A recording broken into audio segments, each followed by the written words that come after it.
અંકલેશ્વરના પીરામર ગામની આમલાખાદી ઓવરફ્લો થતાં વહેતા પાણીમાં 4 ગોદા તણાયા। ભરૂચ શહેર તથા જિલ્લામાં રાત્રિ દરમિયાનથી વરસી રહેલા મુશળધાર વરસાદના કારણે વિવિધ વિસ્તાર જળબંબાકાર બની ગયો હતો।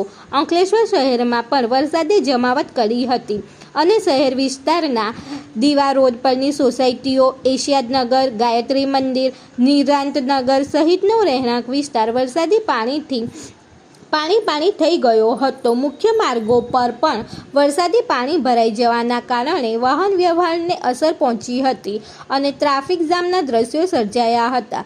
જ્યારે જીઆઈડીસી વિસ્તારમાં પણ પાણી ભરાયા હોવાનું જાણવા મળી રહ્યું હતું।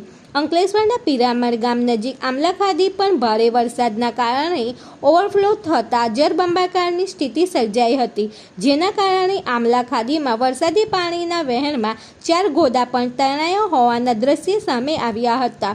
તો બીજી તરફ પાણી ભરાવાને કારણે જીઆઈડીસી વિસ્તારથી અંકલેશ્વર શહેર વિસ્તારને જોડતો માર્ગ બંધ થયો હતો, જેથી અનેક વાહન ચાલકો સહિત રાહદારીઓ અટવાયા હતા। રિપોર્ટર કેતન મહેતા, ભરૂચ।